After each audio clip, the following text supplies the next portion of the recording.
Welcome to Global Detection Adventures, the Halloween special. And now your hosts, Dave and Lance. Welcome everyone to the Global Detection Adventure podcast. I'm your host, Dave D. Stateside in Green Bay, Wisconsin. And with me, holding down the fort in Schweinsberg, Germany, is your host with the most, Lance Goolsby. Well, I can honestly say I'm probably the host with the most today as far as metal detecting. Yeah, I saw that you got some little plastic container with a bunch of finds in there, jingling it around, putting it right in our faces. Now we have to wait for your video to come out to actually see what you found, huh? Yeah, I can honestly say that I covered probably a good 1,000 years worth of history in just one day in 3 hours. So it was let me ask you though, did it ended up being a hammered coin? It's still cleaning. I'm not going to brush it or anything. I'm going to be using a toothbrush so that I can use a very minimum amount of scouring on it. But I have it kind of soaking right now in a warm glass of water just to try and break up the dirt that's still attached onto it. And then I'm going to use a toothbrush to kind of get the rest of it off there and see exactly what it is. If there's going to be anything left on it, if it is a hammered.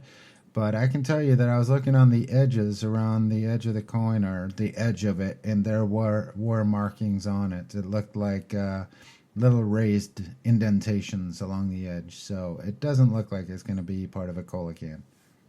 All right. Well, we got a good show for you today. It's our Halloween special. Yeah. But joining us right now from an undisclosed area in Wisconsin, it's the metal detecting tag team, the Dig Dudes. They got Steve and his son Jack Graap. Hey. Yeah, what's up, boys? How you guys doing? How you guys doing? Great to hear about that hammered coin, or possible hammered coin, by the way, Lance. Thank you. It's 2 years in the works, so let's hope that's what it is. No chance of finding one around here, I'm sure. Yeah.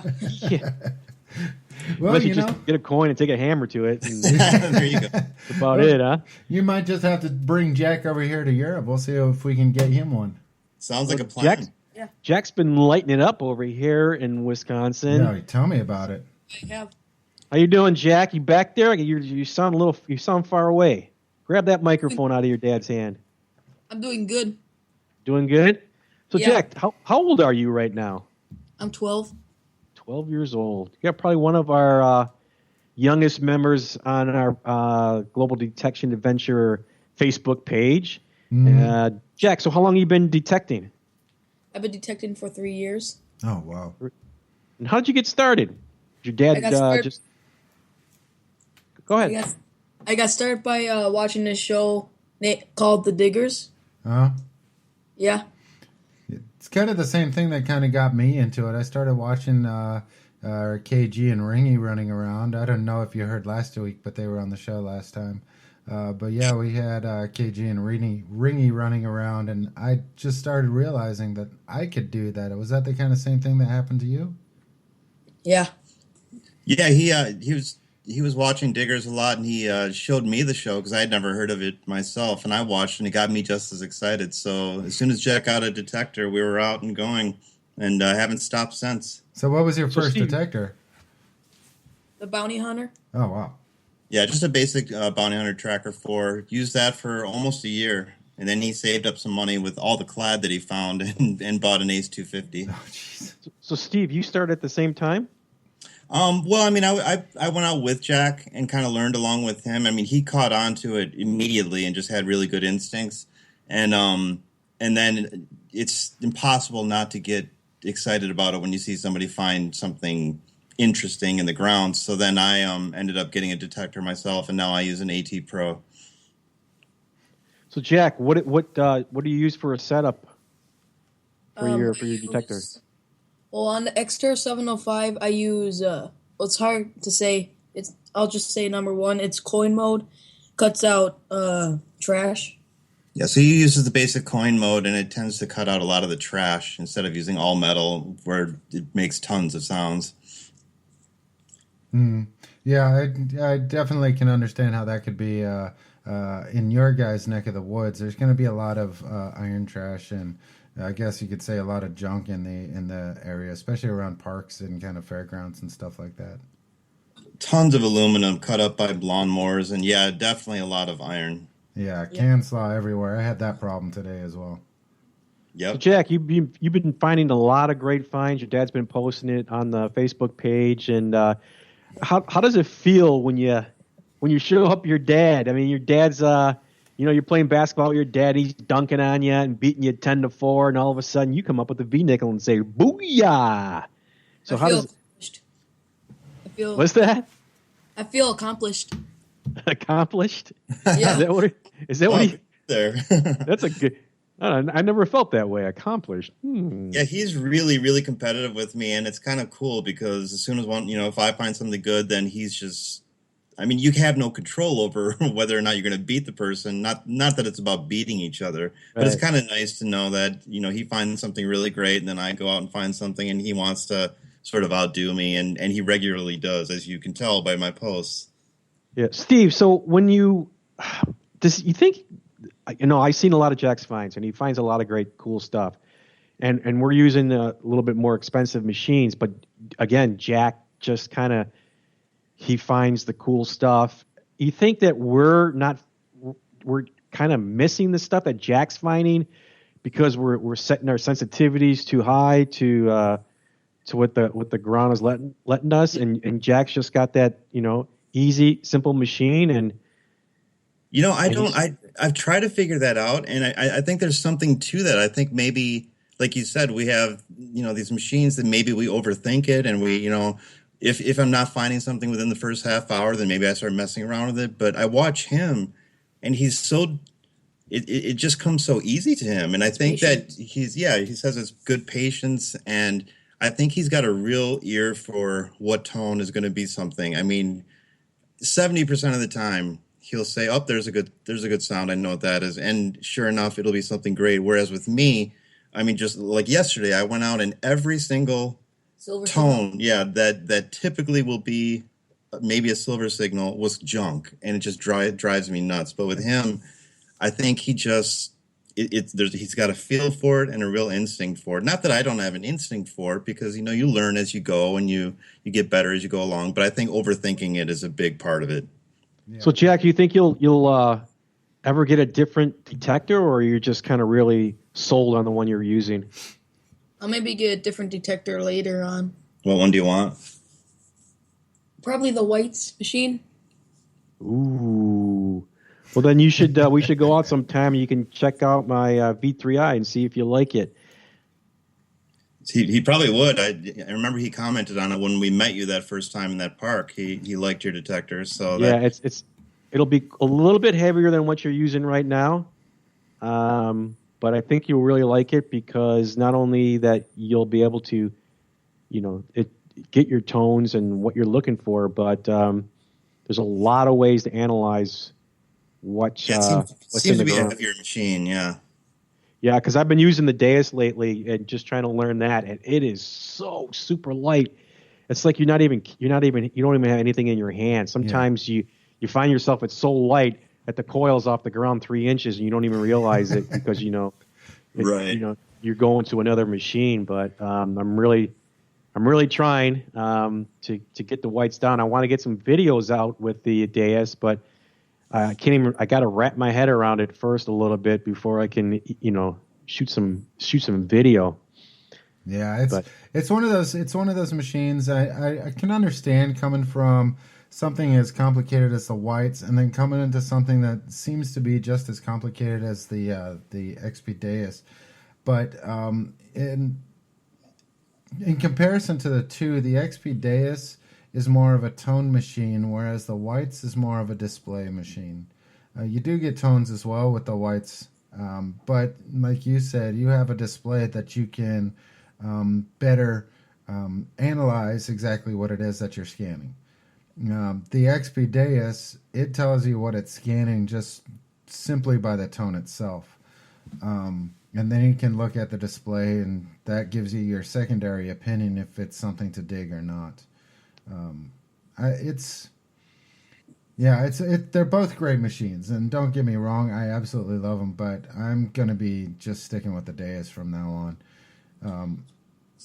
It's just It was easy to incredible. wrap my head around using the Deus as far as how you make your changes and expert modes and it's the setup is it came to me really easy because of using the Weiss V3i, but I'll get it. It'll come. Oh, trust me, it'll But, come. And then you'll realize how extremely simple it is. And I think just like Steve was saying with the other one, maybe it's just the fact that you're trying to overthink everything while you're scanning. Yeah, So exactly. Jack, I'm okay, sorry. go ahead, Steve. No, go I was ahead. just going to say, and yeah, being in the area, we discussed how trashy it is and stuff. The one thing I appreciate about the AT Pro with the coil, the double D coil, is it does separate the targets pretty well. But at least where we're going, it's just, you learn a lot of different tones because it is so trashy and there's just so many different types of metal in the ground around here. But so it's a good education, but it's very frustrating because the really good signals are really in between those bad ones. Jack, At least me. Jack, do you have any friends that you go out with, or that metal detect, or is it just you're kind of in an age bracket where Or even there's not too many guys out there your age that are doing it? or even start a club at school, something like that. No, I'm not starting a club at school. But you're in a club. Tell them about that. I'm in the Green Bay Treasure Hunter Club. Oh, cool.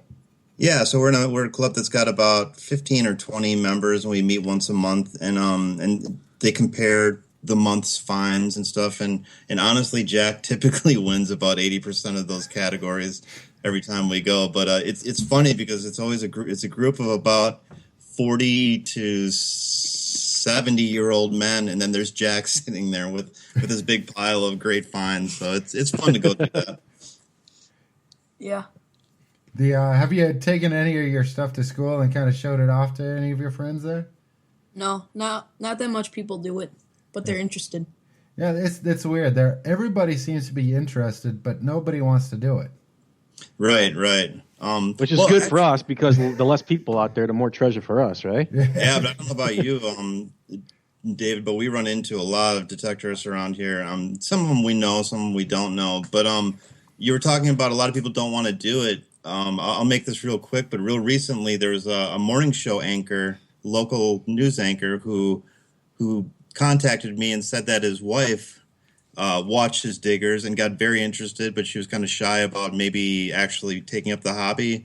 And Jack and I met up with them about a month ago, and Jack taught her how to use a detector and gave her a lot of tips, and then he actually gave her his Ace 250. Wow. And so now she's detecting. So he's kind of spreading the hobby, in his own little way. That's quite a thing to do, Jack. That's just handing somebody a metal detector. That's kudos on you for that. Yeah. You know what's cool? What's that? When I was detecting with her, she was watching me detect, and at the end of the day, there was like an iron signal, and in the hole there was an old 1800s flat button early. Yeah, so I got to find something exciting right in front of her. It was actually Jack's first flat button, and it was early to mid 1800s. So that was kind of exciting. Yeah, Wow. That's fantastic. That's a great story. Yeah, you've seen about people that I go out. You, Jack, and Steve were one of the first persons that I ever saw. I've been doing this for 3 years, and I go out detecting early in the morning or sometimes after work. And those are the first two guys I ever saw detecting in a park that I was in at the same time. And it's been that way for up until last weekend, where I met another guy from the area, and he was detecting in the fairgrounds, and we were talking about the Deus, and so just another person I got to meet. But yeah, I've been doing it for 3 years, but this year I got to meet at least 4 or 5 guys and detecting, and now it's a little bit more funner when you go out with, if funner is a word, a little bit more fun. Go out when there's Proper English on this show, Dave. Partner. especially if you're going to travel somewhere for an hour or an hour and a half. You got somebody, to talk with and then just share your finds with. I actually, Steve and Jack, when we went out one time at an old homestead, and those guys cleaned up really well over there. Yeah, that was a great time. Axe heads. Yeah, you guys got some good finds out there. Yeah, I remember seeing you posted a couple live videos out there, didn't you? Yeah, that was a really, really, really pretty place, and those guys, Jack and Steve, you guys both got axe heads that day, right? Yeah, I think we both did. Yeah, we both At came the up with farm? some nice things at the farm. Yeah. Yeah. Speaking of which, Dave, I've got a permission coming up that I'm gonna let you know about in another farm with a few fields. So we'll have to hook up and go out there. There you go. Yeah, we got to Dave. get out there before it turns too cold. And the I ground know. Well, yeah, it's taken them a while to harvest it, so they're gonna let me know when it's ready. Dave, the perfect place to start testing out that dais. It's Yeah, the perfect place to learn it. Yeah, you know what I did the other day? I was cheating a little bit. First, I was going with my White's V3i to try to find a target. And then I had on the other hand my dais and to see what it sounded like with the dais, because I knew what it was going to be with the V3i, but I didn't know. But that got old really fast. Carrying around 2 detectors, your shovel, and all that stuff that. So. You probably look like some kind of reject from a science fiction film from the 60s as well. What's this guy doing? Planting landmines? Yeah. Minesweeper. But yeah, let's go ahead. We're going to go ahead and take off. We're going to talk. We got a little segment coming up with Gary from XP Metal Detectors. We're going to go ahead and do that, and then we'll be right back with Jack and Steve right after this short break. Hey everybody, it's Lance. I've been getting a lot of emails and messages from people saying that they want to go ahead and switch over to the XP dais because they've been seeing my videos, they've been seeing other people's videos, and they're convinced that it is one of the best machines. Well, I can tell you straight off, it is the best machine that I've ever used, and it will be the last machine that I ever use. Now, to answer some of these questions, which include which version of the XP dais should I get? Should I get the WS4? Should I get the WS5? Which coil, the 9-inch, the 11-inch, should I wait for the version 4 software? Should I wait till the high-frequency coils come out? Instead of me sitting here and answering each one of these, I went ahead and contacted Gary from XP Metal Detectors, who's joining me right now on this little commercial break, and we're going to be sitting here and talking with him exactly about which version of the metal detectors is going to be good for you. Gary, welcome back to the show. Oh, back again. Hi, Lance. Yeah, it's always a pleasure having you on. And this time we're addressing a lot of questions that people have been having about the XP dais. Now, a lot of them, the first question, I guess, is which version should they get? Should they get the WS4? Should they get the WS5? And what are the major differences between the two? Okay, when you're buying a new dais, a lot of it all depends on your budget. If you're on a limited budget, well, then just go for the dais WS4, which is the dais with the WS4 headphones and no controller. The controller is known as the RC, so a 9-inch WS4 RC is the complete package. So going back to headphones, what headphones should you choose, the WS4s or the WS5s? Mm-hmm. Well, the WS5 is a more complete headphone. It's got an integrated controller, so it can't be removed, but a lot of people use the WS5s if they're searching in a noisy environment, they want to keep their ears warm. The sound from the WS5 is a more mellow sound, whereas the WS4 is a more dynamic sound. So the WS4s, well, they've got the detachable module. They're the back phone, so they're a lot lighter. Mm. And when you detach the module, you can use a lot of the accessories on the headphones, such as the horseshoe adapter.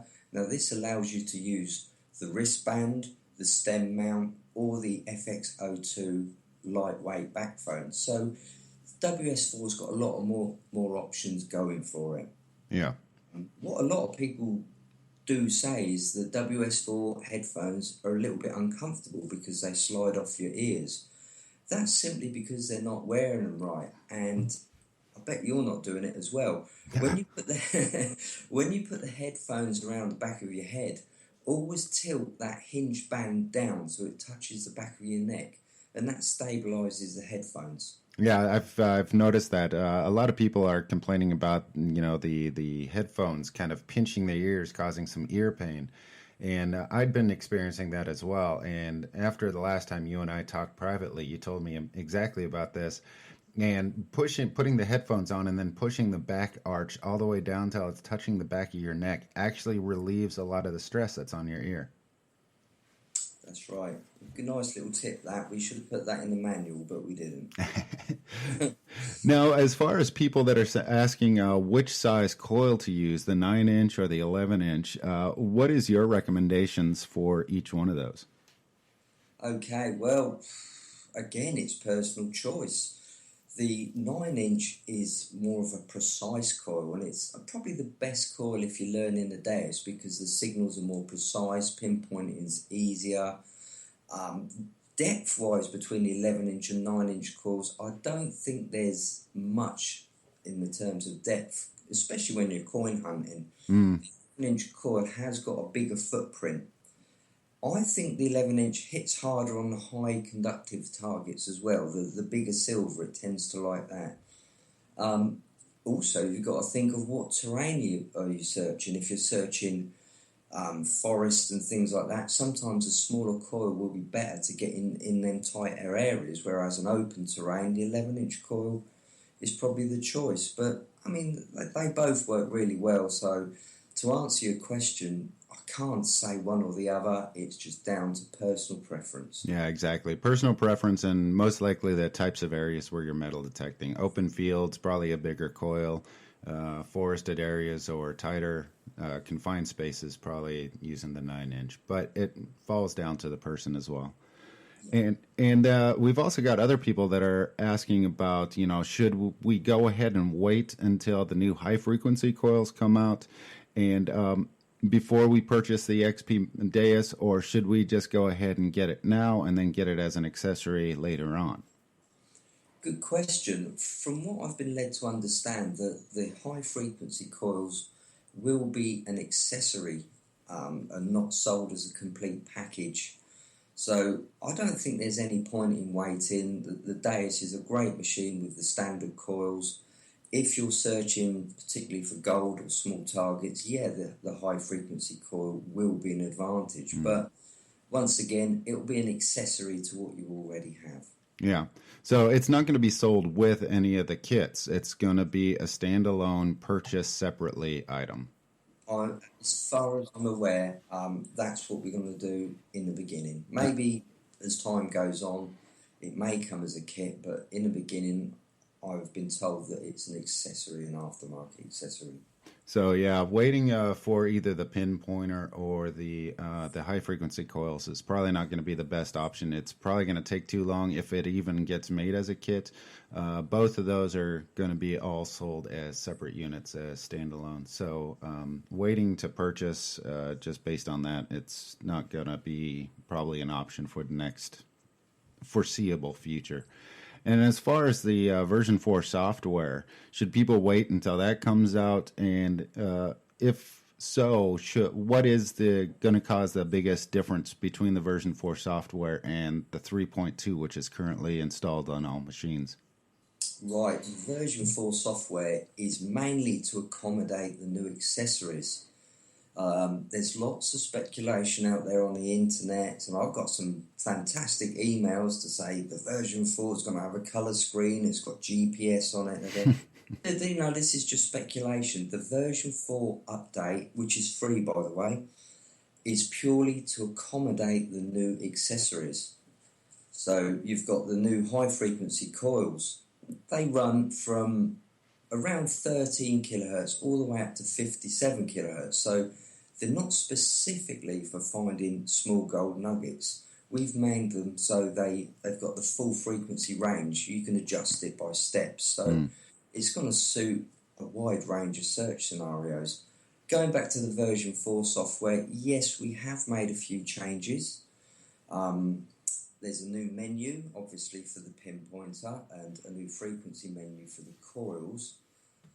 But if you've got the standard V version 3.2 and you go on to the version 4 without the new accessories, I don't think you're going to notice any massive changes. So don't get too excited about it. It's just something we need to have to accommodate the new accessories. Yeah. So, and the version 4 software, as of recording of this, which is November 1st, is not currently available. So it will be coming out in the foreseeable future, but right now the 3.2 software is out there. It's extremely powerful. Anybody who has an XP Deus knows exactly how user-friendly and easy it is to use. It looks confusing at first, but don't let the looks fool you. The version 4 will be coming out in the foreseeable future, but as of right now, it's not there. It's not there, no. Just keep enjoying your version 3.2. And like you said, Lance, the Deus is a really simple machine. You don't have to get into the bare bones of it and start tweaking it straight out of the box. I'll give you a good example. I was detecting with a friend of mine a few days ago, and I said to him, you use out of the box Deus Fast, don't make any adjustments, and I'll use one of my custom programs. And we went out, and do you know what? There was no difference. We matched our fines 1 for 1. So, it works out of the box. That's what I'm saying. It's a bit of fun to put these twists on it in different programs. But don't be scared. If you're not a technophobe, just go on to Deus Fast or Gold Max Power, programs 2 and 3, and just enjoy the machine. Yeah. Yeah, everybody's going to really enjoy this. It's a great machine, worth every penny, and I think just like with me, their fines are going to increase tenfold. But that comes down to the person and the luck as well. I think the worst thing you can do with a Deus, well, any metal detector really, is overcomplicate it. Turn up the power too much and overcomplicate the settings, and it's going to punish you. Yeah. Just keep things calm and do stuff at your own pace. Yeah, definitely. There's a lot of people that try and get more depth out of it and end up causing it to go shallower because they think they're setting it to a deeper range, but in fact they're kind of overloading the coil, which ends up causing it to only go probably about half the normal distance. Absolutely. I mean, if you take a textbook deep signal, it's quiet. A deep signal is a tiny little quiet whisper. Now, if you've got the sensitivity turned up and it's bleeping and popping all the time, you're not going to hear that quiet signal. So, in theory, you're not even going to hear the deep ones, are you? No, not at all. We're all guilty of that, I must admit. We're all guilty. I think we all are. All right, Gary, and that's it. For anybody who's wanting to move to the XP Deus, take Gary's word for it on each one of the ones. It all comes down to personal preferences. For me, with the WS4 and the WS5, I wear baseball caps and hats when I'm metal detecting, so I prefer the behind the neck headphones, which is the WS4. And for anybody who doesn't and wants the ones that feel more like a set of headphones for the home stereo, those are going to be the WS5s. And I think once you come down to past that point, it's all going to be a matter of personal preference.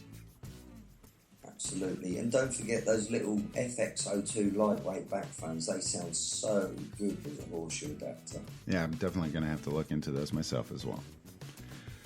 All right. Well, that's it. Thank you, Gary, as always, for coming on. And we're going to go ahead and let everybody get back to the podcast now.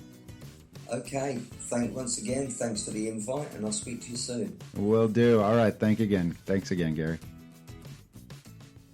Andy Warhol, famous painter, character of some repute, and as far as I know, not a metal detectorist, once said that everyone would be famous for 15 minutes. What Andy failed to see is that once YouTube came about, some people could turn that 15 minutes into 100 episodes and several thousand subscribers. As far as metal detecting, YouTube has been the best and the worst thing to ever happen to the hobby. It's the best thing to ever happen to the hobby because who doesn't enjoy watching videos of people digging cool things in cool places, especially while you stay cool sitting in your house in front of a computer? It's also the best because it teaches us new strategies and techniques in our digging, and it gives hope to those who seem as though they couldn't find a clad coin in a bank. However, it's also the worst. It's the worst because some tubers take their 15 minutes to new depths with sloppy digging techniques, incorrect identifications, and sometimes even questionable finds, all while using words that would make a drunken sailor blush. But it takes all kinds in this world, and since anyone can publish anything anytime they want to for anyone to watch, it's up to the viewer to pick what they want to see. Personally, I prefer those who use their influence to help the hobby rather than unintentionally hurt it. Although I will admit, I do occasionally watch the bad ones too because you never know when you'll need to learn a new cuss word. This is Butch Holcomb of American Digger Magazine. We're still looking for America, folks. And now, an original story from Patrick. Well, after a late night shot of espresso, I arrived at the cemetery at midnight, where I put on my gear, and I grabbed my XP dais, and I took a couple chugs of liquid courage before heading out amongst the tombstones. So dark and quiet, with not a soul in sight, just me and some stones. The small cemetery was located on the outskirts of town, and surrounded by a forest, and also rumored to overlay an old Indian burial ground, and the gate had long since been off its hinges, so who would care if I poked around a little? Certainly not the dead. So I started off in all-metal mode, but the machine would not balance, and had weird shrieking noises, and like a signal that was overloading my coil, so I switched to discrimination mode, and almost immediately got a good strong signal of 103, and I thought this odd and strange because my meter only goes to 99, and so then I went to pinpointer mode, and my blood froze when it said 6 feet, because my machine only shows in inches, but there it was clear as day in my headlamp. So I did what any normal person would do, and I broke out my stainless steel black ADA sodbuster. And after almost an hour of digging, I finally heard the thud of a wooden casket. Oh, my heart was racing. As I used the sodbuster to pry apart the wood planks, my XP started screaming, so I turned it off, but it just kept screaming, even after I disconnected the coil. But I did not stop, because I couldn't, because I saw the glimmer of gold and jewels inside the casket, so I reached in, and I grabbed something shiny, and then it began to glow in my hands, as if there was a light from above, and then I realized that the light was indeed coming from above, with a sound like a helicopter, and then all around me, the light became much brighter, and then I heard a voice that said, "Freeze! And put your hands up where we can see them. This is Bell County Police Officer Butch Holcomb, and you are surrounded. You are under arrest. Drop the shovel, scumbag." Now, if that ain't a scary story. So we're back. Jack, what's your favorite place to metal detect? It's this abandoned house in Crivets called the Gingerbread House because it's kind of ornate and decorative, the house itself. It's a very old abandoned house that's on, actually it's on public land, and we made sure to look into that first instead of just wandering on. Just because it doesn't have a no trespassing sign doesn't mean that it's fair game. So we looked into it first, but it's a very old house that, like I said, has been abandoned for a while, and it's right out of the movies. It's really dark, really scary looking. And the first time we went there, it was just so impressive. And first time we went there, you know, we wandered around the house itself and found some really interesting items in the house. some old, like an old German porcelain cake topper, wedding cake topper and stuff. But then we did some detecting and found some great items in the ground as well. But it's a really spooky house, and some of the locals said that it was haunted. We haven't really run into anything like that yet, but we've gotten a lot of great items there. Wow, that actually kind of brings us on to the subject for the week. This is the Halloween episode, the very first Global Detection Adventures Halloween episode. And so we kind of asked around, on Facebook if anybody had any kind of a spooky experience while metal detecting, and we got a couple replies. And so I thought Dave and Steve and Jack, I thought we'd go ahead and read off a couple of these and see exactly what these are, and we can sit and talk about these. I thought this was awesome. Good idea for the week. All right, well, let me get the marshmallows out and a big stick and a flashlight, and I'll be ready. I'm going to go ahead and turn off the lights here. I'm going to put a flashlight right under my chin and just point it straight up. And now that's scary enough as it is. Dude, I'm scary enough with the lights on. But anyway, we got a comment from Luke Higgins. Now, this is exactly how he wrote it. He said, I only have the one. It's not spooky, but it's weird. He said, in 1995, I was detecting on a pasture near Findon, UK, as I often used to. I camped out overnight with my dog Champ, slept the night soundly, but awoke to a huge crop circle in the cornfield less than 15 meters from my tent. Maybe Dave and Doug had been busy overnight, but it was weird to see as it was 100% not there the day before. Man-made and sure, but impressive nonetheless. So guy, he was sleeping and somebody made a crop circle while he was sleeping? That's awesome. And he didn't hear anything? 15 meters. We're talking like maybe 60 feet from his head. Somebody was out there making a crop circle in one of the cornfields while he was sleeping. And they didn't hear it at all. They had to have had a couple of drinks that night. I was going to say, did he mention that he was drinking? Well, it was him and his dog, so I don't think the dog was, kicking back a couple Jack and Cokes. And the dog didn't even bark? No, nothing. They said he says they both slept soundly the night, but awoke to a huge crop circle in the cornfield 15 meters away. Maybe the dog helped. Maybe the guy was out sleepwalking and just happened to make a corn circle. Yeah, you sleep crop circle make. Yeah. The dog was drinking phenomenon. I actually saw a crop circle. Oh man, what was it? Back in 1995 here in Germany. It was right next to one of the autobahns. There was a little blip on it on the local news, but I guess it appeared overnight, but it was right next to the Autobahn here in Germany, and everybody got tripped out from that because nobody saw it happening, and it just, when the sun came up, it just happened to be there. So anyway, yeah, that was from Luke Higgins in the UK. I thought that was actually a pretty good one.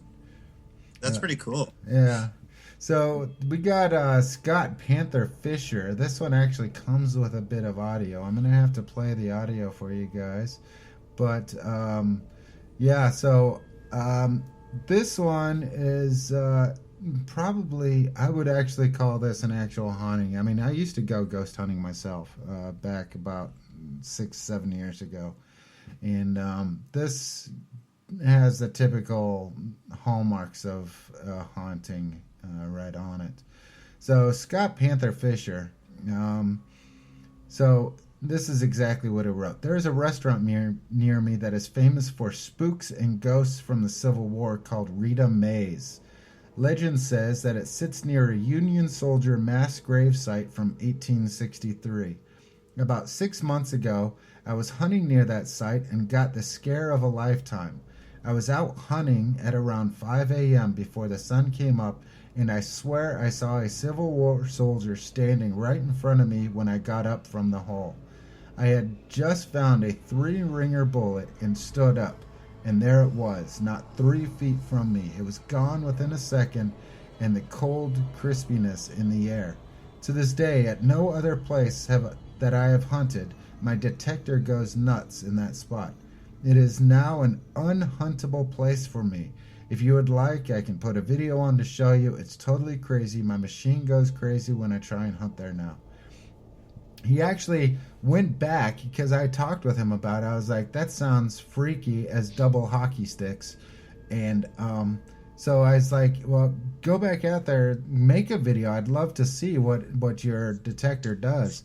And so this is what he actually came up with. So I'll go ahead and play this for you right now, and then we'll be back in just a second and we can talk about it.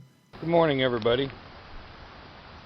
I kind of told a ghost story the other day to somebody, and this is Rita Mays, and this is where I hunt. I hunt this middle median strip because everybody parks here, but this portion of the block, this whole block right here, just this one block, I can't hunt, and there's a reason why I can't hunt it.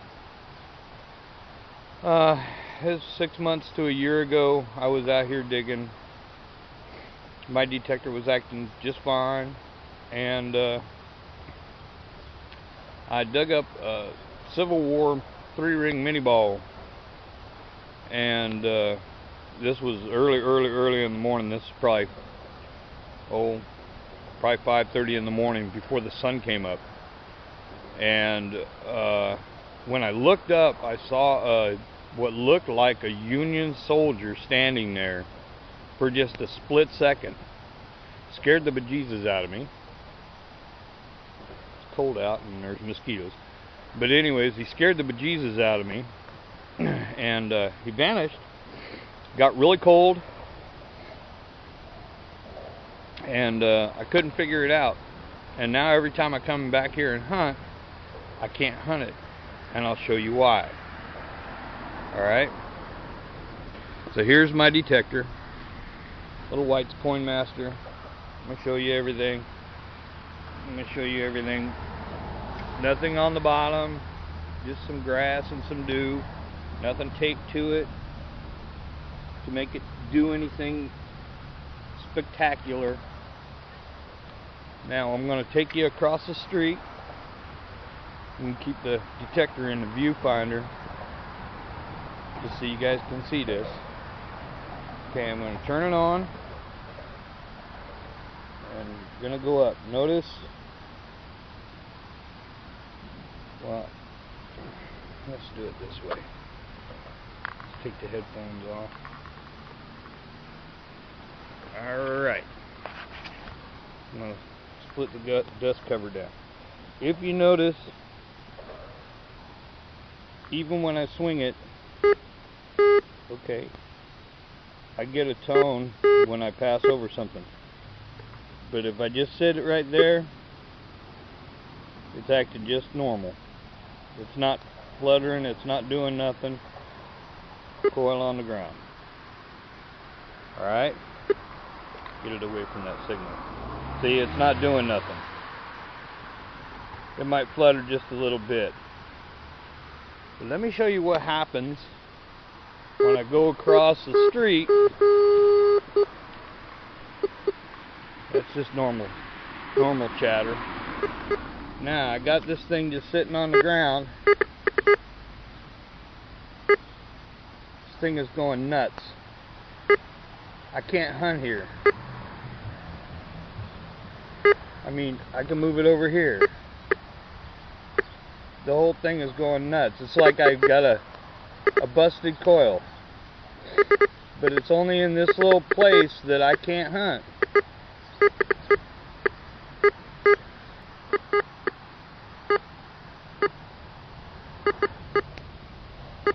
Isn't that weird? Isn't that strange? But I can't hunt here because of that. So this is the old legend of Rita Mays. There's a legend that there's a Civil War Union mass grave around here somewhere, and I found Civil War items here, so it's pretty cool. Maybe it's a legend, maybe it's ghosts. You never know. All right. So yeah, that was Scott Panther Fisher, pardon me, that was Scott Panther Fisher. And so he had literally walked from one side of a one-lane road to the other side of a one-lane road, which is, 25 feet?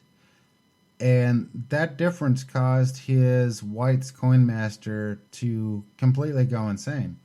And if you watch the needle on top, it goes from nail to foil to 5 cent to pull tab to 21s to 20. What is that? 1 cent, another 1 cent, 25 cent to 50 cent and dollar. It goes through the entire range, but it's random. It's not like it's like almost like something is interfering with it. Some people have actually asked if there was power lines that were in the area, but he kind of came back in a reply and said there's no overhead power lines. There's nothing that should be causing the interference. And to me, that the 25-foot difference, I don't know if it's going to cause that much of an issue if it's going to be an underground power line. But then again, I've never metal detected on an underground power line. Yeah, I think you would know. I mean, I don't think it would be just in that one area. If it's an underground power line, I think there'd be interference as he's walking, even, because for it to be that strong. So, I mean, it just seems like a centralized thing right there. And Jack watches a lot of ghost hunting shows and stuff like that. And I mean, there's lots of different equipment that's used that picks up different kinds of, presence. And who knows? I mean, a metal detector, might be able to pick up something. Yeah. You just never. Yeah, the K2 meter, the EMF meter, you got everything. So I just think, to me, I mean, he says that there's a reported Civil War mass grave. I think he refers to it as, just a second, he says, the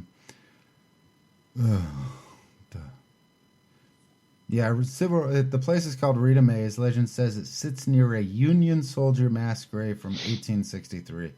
So, it could be that it's not just a single entity. It could be that the energies of all of it, if there is a mass grave in that area, could be affecting it as well.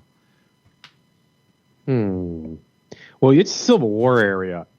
Yeah. And you get a lot of these stories coming out of anywhere where a battle or was fought in the Civil War. Do you remember when we had Peter? Yeah. Laszlo Peter Ellis on the show. Yeah, the guy from Rebel Gold. Yeah, he was out there taking pictures, and he got them developed, and when he got them back, there was this really strange image. Well, why don't we do we still have that clip where Peter, can you dig that up, or where Peter actually talks about the story? Absolutely. I'll go ahead and I'll go back into our library and pull that right back up. I'll go ahead and play that right now. So let's lighten it up a little bit. Now you go to these sites. Now I want the honest truth. Have you ever, or you and your boys, when you go on these Civil War sites, have seen any kind of ghost or spirits of the past? Oh yeah. I can think of a couple of instances. I was down there a few years ago. It was in the summertime. We like to go out in the evening when it's cool. It's so hot here in South Carolina. For the past 2 weeks, it's been 100 degrees. You can't metal detect like that. So we made points a lot of times. If we got permission to go on a pasture or a field, we'll go out there. 9 or 10 o'clock at night, 11 o'clock at night when it's cooler and the moon's out.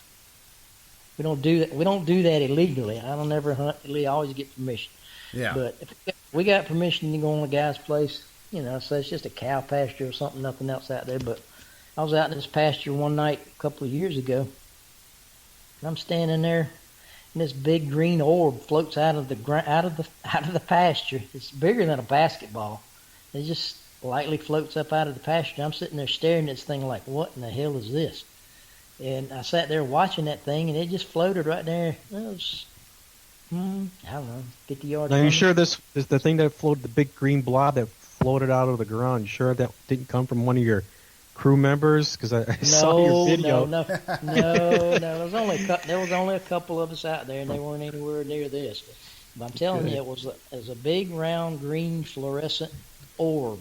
and you could see through it. Huh. But it was fluorescent, perfectly round, and it just floated right out of the ground, and it just hovered there for like a minute, just right in front of me. And I watched this thing, all of a sudden it starts floating off. There's a pond over there next to this pasture, and it started floating all the way over there to the edge of the pond. I watched that thing for like 3 minutes, and it just floated all the way along the edge of that pond until it finally got to the other side of the pond, and it just disappeared. Oh, that's crazy. Yeah, but I've seen, I've looked it up on the internet, and they call those things ghost orbs. Yeah, ghost orbs. But you know what? The thing about that pasture, it was also an Indian village. There has been a lot of airheads picked up out of that pasture. Oh, really? Yep.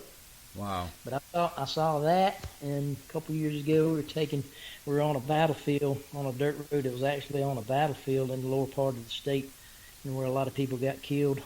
And my buddy was hunting down there one night, and he was by himself, and he said he thought he heard somebody talking. There's not a house around here within 2 miles, so he thought he heard somebody talking. So he takes his headphone off, and he tries to listen for the voices again. The next thing he hears it sounds like a musket hammer goes click, and all of a sudden it goes kaboom. He said it scared the living daylights out of him. He said he couldn't get out of it fast enough. Oh, wow. Wow. And in that same area, about a year later, we were riding down the dirt road in broad daylight, sun shining, and taking pictures, because it was a pretty area, big oak trees and stuff, and taking photographs. And all right, we finished taking about a dozen photographs, and we got back up to the main highway and started looking at the photographs. They were all normal except for one, and this one photograph's got this big bright white light on it's like on the oak tree in the photograph. It's like, what the hell? What is this? And when I got home, I got to looking at it and blew it up. It's got faces on that tree. Jeez. Yes, sir.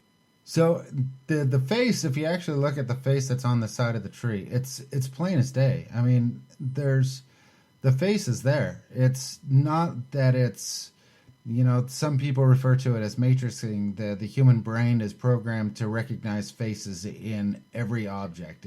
There's actually two faces. Yeah, two faces that are in there. But to me, it's the one face. It's the one on the left that's the most impressive. The two faces are sitting there plain as day, but it's the one on the left. I mean, the one on the right, it could be that matrixing effect, the one where the brain is programmed to see. But the one on the left, there's no doubt in my brain. There's no doubt whatsoever that is not supposed to be there. It is something else that he just happened to catch that was standing right in front of that tree. I mean, both of them could have been as well. We can ask Pete to post that back on our Facebook page. He did once. I'm sure people who are listening to the show right now are going to want to see that picture. Yeah. So we'll get a hold of I'd love to see that. I'd love to see that photograph. Yeah, we'll get a hold of Laszlo, and we'll try to get that posted up there tomorrow. So you guys can not only listen to the podcast, but you'll be listening to the podcast, but you can actually see what we're talking about. Yeah, that's a good thing about recording the podcast. You guys can actually go to the Facebook Global Detection Adventures page and see everything that we're talking about right there. Laszlo, he detects in a lot of, like you see there, Native American sites or Civil War sites. He's in South Carolina. So if you guys ever look up on iTunes and look up a show called Rebel Gold, he's one of the guys that was on that television show, and he's been to a lot of Civil War sites. And he's seen some things that would probably make me run and scream like a little girl. Yeah, you're gonna know Laszlo if he's on our Facebook group, and he's the button king of Civil War button king, as well as a lot of his other finds. But if you got a button that you found, and you're not sure exactly what it is, you just PM him. He'll tell you in a split second. That's good to know because we found some good buttons lately. Actually, Jack found a nice military button a couple weeks ago. Yeah, we think it's World War I, so maybe we'll send a picture to him and get his feedback on that. Yeah, he's a really good guy. In fact, he's been quoted, people have quoted saying, Laszlo has the ability to find Civil War relics in a Walmart parking lot. Wow. Yeah, he's interesting. I have looked at his stuff, and yeah, he finds a lot of great things. He does. He really does. Do you guys ever find any Civil War stuff, Jack, Steve? Just some musket balls and some bullets. Maybe. I mean, it's hard to tell around here if any of the bullets that you find are Civil War era. I know we found a couple of Civil War era items like that. We found or Jack, tell them about the bridle you found. The bridle? Oh, that I found yesterday? The bridle rosette. Oh, the bridal rosette I found at Seymour Park. And then, yeah, we posted a picture of it, and somebody mentioned that it seems to be mid 1800s. He didn't know if it was military or not, but it's a really beautiful bridal rosette. yeah, but it's not Civil War though, but it's like civilian. Yeah, it might be a civilian. So what exactly is the bridal? It's earlier, rosette? right? What exactly? 1800s? Yeah. Could be. Yeah, early 1800s to mid 1800s. So Jack, what exactly is the bridal rosette? Where did that go on the horse itself? It'll go on like the side of the horse. Yeah, on the harness. On the harness. There'd be one on either side, right by the bit. Oh, okay. Okay, so it's right next to the mouth portion, right there. Yeah. Okay. Yeah, that sounds like a really great find, man. Yeah, we found a couple of them, a couple of plain ones that are probably mid to late 1800s, but this one is really ornate and just very, very beautiful. Very old too. Yeah, it probably says something about class of the person as well that lost it. Exactly. Yeah, that's fantastic. Good on you for finding that. It's fantastic. Well, we got coming up here in just a little bit, we're going to be bringing into the siren segment. We got two of the greatest sirens on our show. We got Whit Hill with her next segment, her next song that she's going to be sharing with us, which is Canslaw. So make sure you guys listen in for that one. And then we got Siren Kimmy from Girls Rock Metal Detecting coming in. And so she's going to be playing, she's going to be talking with you guys, and I'm pretty sure she has some Halloween wishes for everybody. So we'll be back in just a second, and until then, I'll talk to you guys in a minute. Bye.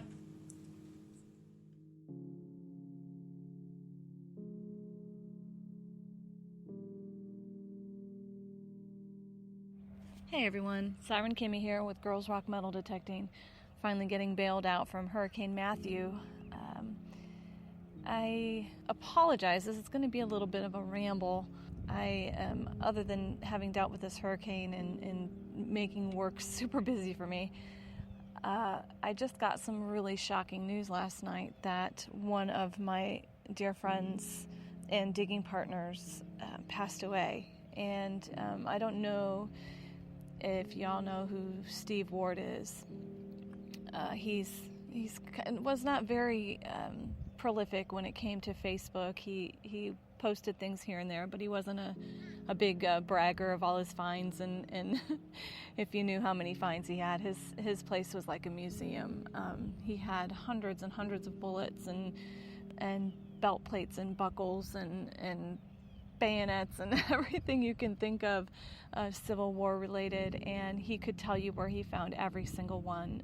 He was truly a kindred spirit, and I'm really kind of shocked. So I'm having a hard time with this one because I just talked to him the other day, and we were making plans to go digging this weekend, and I found out through Facebook, and it really just kind of knocked over by it. So hence the rambling here. I decided, though, that I know he would be really pissed off at me, pardon the French there, but he would be really upset with me if I turned this whole rant and ramble into something mourning. And, you know, it's kind of fitting that he would pass near Halloween and All Saints Day and kind of a party time, and Steve and I and Thrills in the Dig, who, you know, we were really big digging partners, and we used to always say that, you know, Facebook and all that drama that went with it, we just couldn't deal with it and didn't get into posting our drama and the things that go on in life, and just try to enjoy digging, and we used to joke and say we just want to dig and drink some more and dig some more and listen to good music. And so I think that him passing around this time and All Hallows Eve and All Saints Day, and I think the next few days during Halloween and All Saints Day celebrations, Halloween and Day of the Dead celebrations, I think that I'm going to celebrate his life, and I'm going to raise a glass to him because that's what he would want. Actually, I'll raise a couple glasses to him because that's what he would want. And I'm going to dedicate my Halloween video to him because he really enjoyed my Paul Stanley makeup. He thought it was both terrifying and awesome at the same time. So I'm going to dedicate my Halloween video to him and my Halloween holiday to him. And I hope that he's resting easy. And I hope everybody has an amazing, amazing Halloween. You guys just be safe out there and celebrate the people that you love and the people that have passed on. And just take care.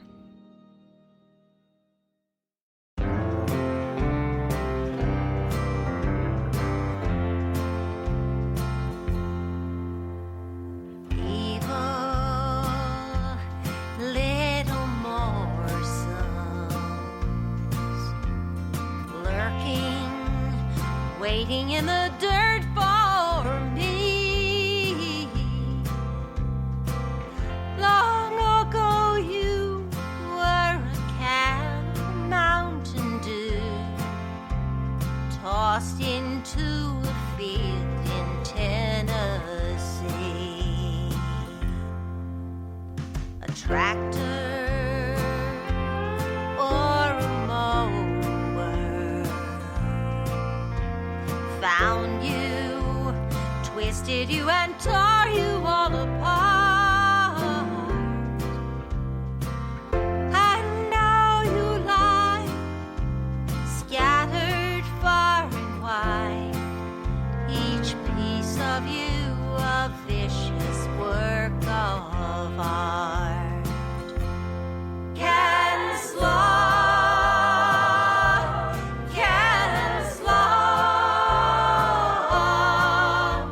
shiny as a Spanish real in the sun. I'd cut you with a chainsaw, but that would just make more and more and more. Goddamn can slaw. Deceitful and mean-spirited, you're laughing as I scrabble neath this root. I reach for you and you slice my thumb in two. I hope recycling tortures you, you brute. Can slaw.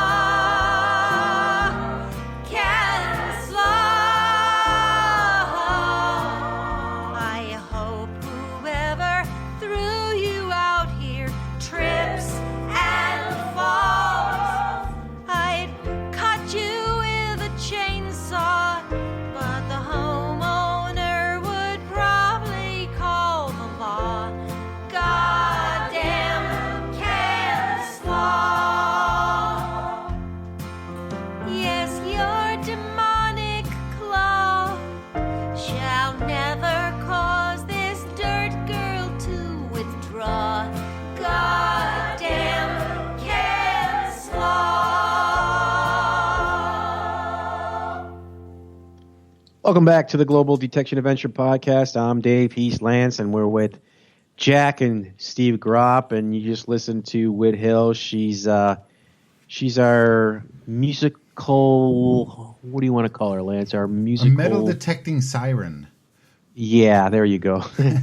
Not to get confused she with was Siren Kim. kind enough to let us play her metal detecting music, and don't forget to check out Whit Hill and check out her album. She's got a Facebook page, or where can you download that music? You can go to whithill.com. Whithill.com to purchase it directly from her website. She prefers it doing it that way, but you can find it on other places.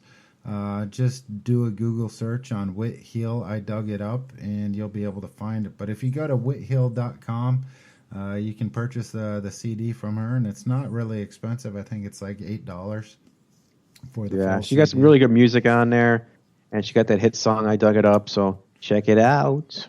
Yep. All right, Steve, Jack, I know you guys want to go out hunting. You still got some light. You probably got another 3 or 4 hours of light Yes, left. we do. It's starting to get really sunny out there. I want to thank you guys for coming on the show. Really appreciate it. And good luck going out today. You guys have anything that you want to plug or promote before you guys take off? Yeah, I mean, we did mention the club that we're in. So anyone that's in the Northeast Wisconsin area, Titletown Treasure Seekers meets once a month, the first Tuesday of every month. They have a page on, or a Facebook page. Just search Titletown Treasure Seekers. And then aside from that, I've been working far too long, admittedly, on a website for Jack and I. We are the Dig Dudes, and the site will be at digdudes.com. Yep, it's digdudes.com. Jack's the Coin King, and I'm Silver Fox. Yeah. And it'll have a lot of information, mostly about us. There'll be a blog page on there. I mentioned the Gingerbread House earlier. There's a nice blog post about that. But that should be up hopefully within the next few weeks. So if you go to digdudes.com, you'll be able to see that. Yeah, definitely. You can find all the links for everything that they're talking about as well on our GDA podcast page. So check over there, and you'll be able to find links as well. Yeah, and don't forget to check out Jack and Steve's digs, and they post them frequently, at least once a week, on the Global Detection Adventure Facebook page, as well as other groups. So you'll be able to see their finds, and maybe maybe you should get a picture of you and Jack together, so we can see what your mugs look like, and everybody else can know what you guys look like, and so they can put a picture to this podcast. We will do that. We'll get you one. Yeah. All right, cool. All right, super. All right, good luck, guys. Again, thanks for joining us, and hopefully we'll meet up and do a little hunt together and get another video going. Yeah, thanks for having us, and we'd love to meet up with you again soon. Thank you. All right, yep. All right, we'll definitely bring All you right, guys Jack, back take in. care. Good luck out there, guys. Take care. Well, that was Jack and Steve Graap from Northeast Wisconsin. Fantastic guys. I can't believe that kid. He is outshining me almost weekly. He's outshining a lot of people weekly with the stuff that he's finding out there, just metal detecting. It's just insane what he's found.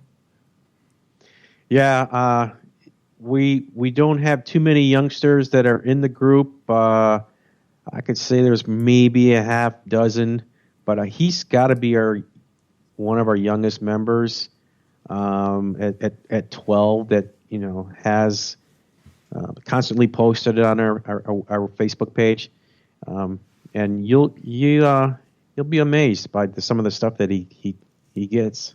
Yeah, definitely. It blows my mind every week. Every week. Yeah, yep. All right, Lance, what do you want to do? You want to go?